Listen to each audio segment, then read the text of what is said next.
Para comenzar, el aparato reproductor femenino es un conjunto de órganos altamente especializados que trabajan de una manera coordinada para que éstas permitan la ovulación, fecundación, la implantación y terminar en lo que es el desarrollo del embarazo.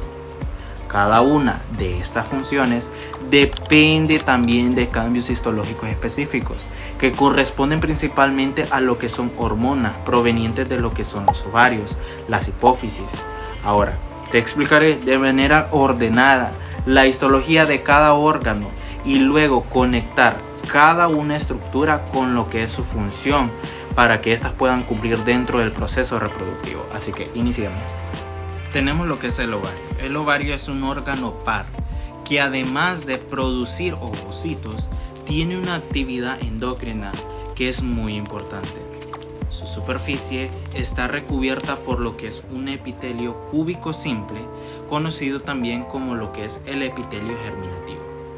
Debajo encontramos la túnica albuginea y luego la corteza, que es donde ocurre casi toda la actividad funcional de lo que es el ovario. En la corteza logramos observar los folículos ováricos, que en sus distintas etapas. Los folículos primordiales son los que son más abundantes y están formados por lo que es un ovocito primario pequeño, rodeado de una sola capa de células que también están aplanadas. Conforme avanza la maduración, estas células se vuelven cúbicas, formando lo que es el folículo primario. Más adelante, el folículo secundario agrega más capas de células de la granulosa y empieza a diferenciar su teca interna y externa. Uno de los cambios más importantes que logramos ver es la aparición en la zona pelúcida, una estructura que es glicoproteica que recubre el ovocito y tendrá un papel clave durante lo que es la fecundación. Cuando el folículo se convierte en folículo antral o folículo secundario avanzado, comienza a aparecer el antro, una cavidad que está llena de líquido folicular.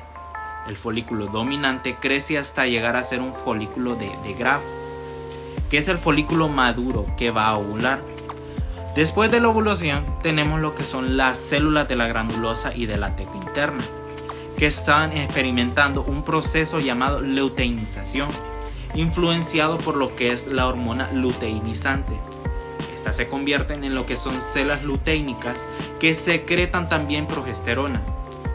Esta estructura conocida como cuerpo lúteo es fundamental para lo que es la preparación del útero para una posible implantación.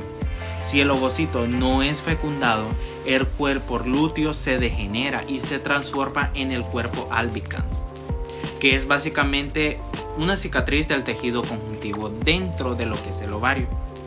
En resumen, el ovario no solo libera el ovocito, sino que también produce estrógenos y progesterona.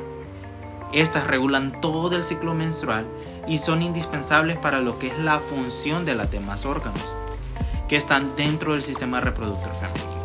La trompa uterina es un órgano altamente especializado para transportar el ovocito desde el ovario hasta el útero y además es un lugar en donde normalmente ocurre la fecundación. Su mucosa tiene una gran cantidad de pliegues que aumentan lo que es la superficie de contacto. El epitelio es cilíndrico simple y está formado por dos tipos principales de células, las células ciliadas y las células secretoras. Los cilios son esenciales porque generan un movimiento direccional que ayuda a impulsar al ovocito. Este movimiento se ve estimulado por lo que son los estrógenos durante la fase proliferativa del ciclo. Las células secretoras producen sustancias nutritivas que mantienen viable al ovocito y al espermatozoide. La capa muscular de la trompa uterina está compuesta por fibras circulares internas y longitudinales externas que realizan un movimiento peristálticos también dirigidos hacia el útero. Gracias a la acción combinada del epitelio y también de la musculatura, el ovocito o el cigoto pueden desplazarse de forma eficiente. Tenemos el útero y el endometrio. El útero es un órgano con paredes gruesas formado por tres capas principales. La más interna es el endometrio, en donde se produce lo que es la implantación. Luego está el miometrio, que es formado por lo que es un músculo liso. Y finalmente tenemos el perimetrio, que es la capa serosa externa. El endometrio es sin duda la parte histológica que es más dinámica del aparato reproductor. Y esta se divide en dos capas, la basal que permanece estable y la funcional que es la que responde a las hormonas y se desprende durante lo que es la menstruación. Durante el ciclo menstrual, el endometrio pasa por lo que son 3 fases. Fase menstrual, en donde ocurre la descamación de la capa funcional debido a la caída de progesterona, se produce una isquemia en las arterias, espirales en específico, y finalmente el tejido se elimina. Después viene la fase proliferativa, en donde los estrógenos del ovario hacen que el endometrio se regenere. El epitelio se vuelve más alto, las glándulas se alargan y el estroma presenta mucha actividad, que es mitótica. En esta etapa el endometrio todavía es algo delgado y las glándulas son rectas. Luego, una vez que se ha producido lo que es la ovulación, el cuerpo lúteo secreta lo que es la progesterona y comienza la fase secretora. Aquí el endometrio alcanza su mayor grosor, las glándulas se vuelven tortuosas y comienzan a secretar lo que son sustancias nutritivas esenciales para un posible embrión. Este es el momento óptimo para lo que es la implantación. El miometrio, por otro lado, está formado por lo que son 3 capas de músculo liso organizadas que están de forma entrelazada.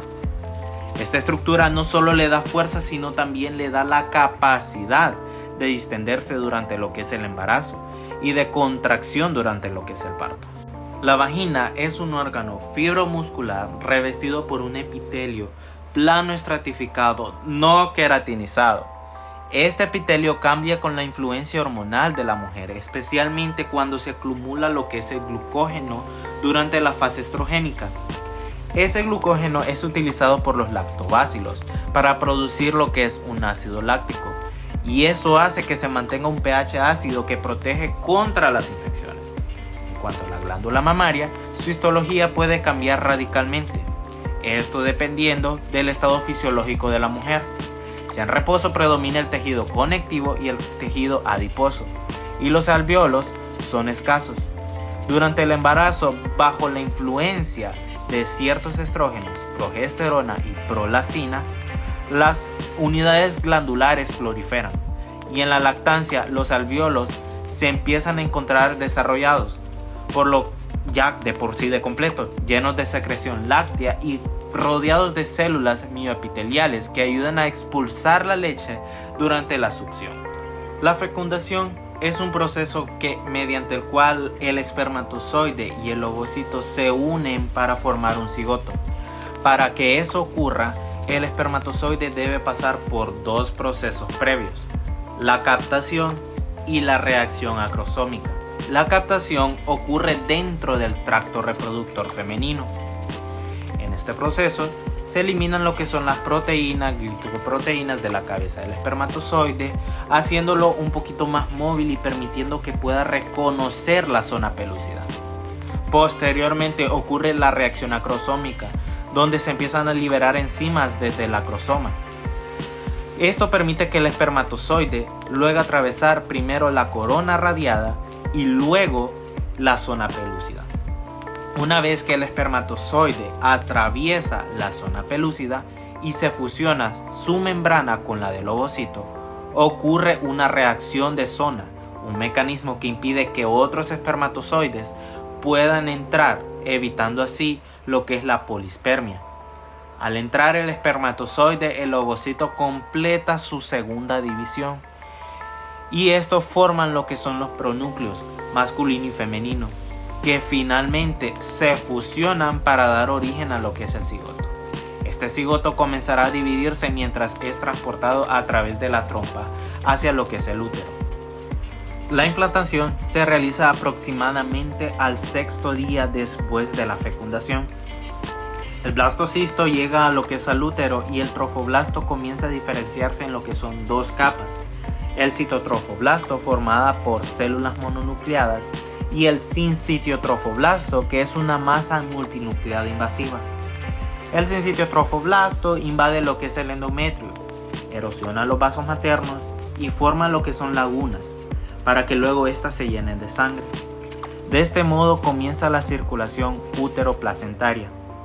Conforme avance el desarrollo, aparecen lo que son vellosidades primarias, luego las secundarias cuando ya entra lo que es el mesodermo. y más adelante empiezan a aparecer las terciarias cuando aparecen ya los capilares sanguíneos dentro de estas mismas. Estas vellosidades son una unidad funcional del intercambio entre lo que es la madre y el feto. En la parte fetal de la placenta se encuentra lo que es el corión frondoso, donde se proliferan lo que son las vellosidades, y en la parte materna se encuentra la decidua basal, que es formada por células deciduales ricas en glucógeno y lípidos. La barrera placentaria está formada por varias capas: el sincitio trofoblasto, el citotrofoblasto, el tejido conjuntivo de la vellosidad y el endotelio del capilar fetal. Aunque esta barrera separa la sangre materna de la fetal, permite el paso de oxígeno, nutrientes, hormonas y anticuerpos. Además, la placenta es un órgano endocrino fundamental, ya que produce HCG, progesterona, estrógenos y lactógeno placentario humano, entre otras hormonas, que sostienen lo que es el embarazo y preparan la glándula mamaria para lo que es la lactancia.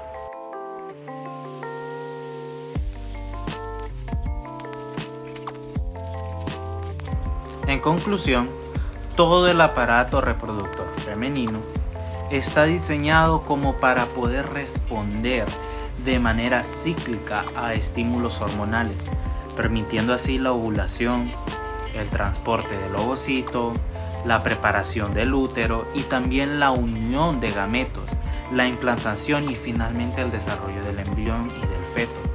Interpretar estas estructuras desde la histología es fundamental porque nos permite comprender su funcionamiento normal y las alteraciones que pueden provocar la infertilidad, embarazos ectópicos o problemas en la gestación.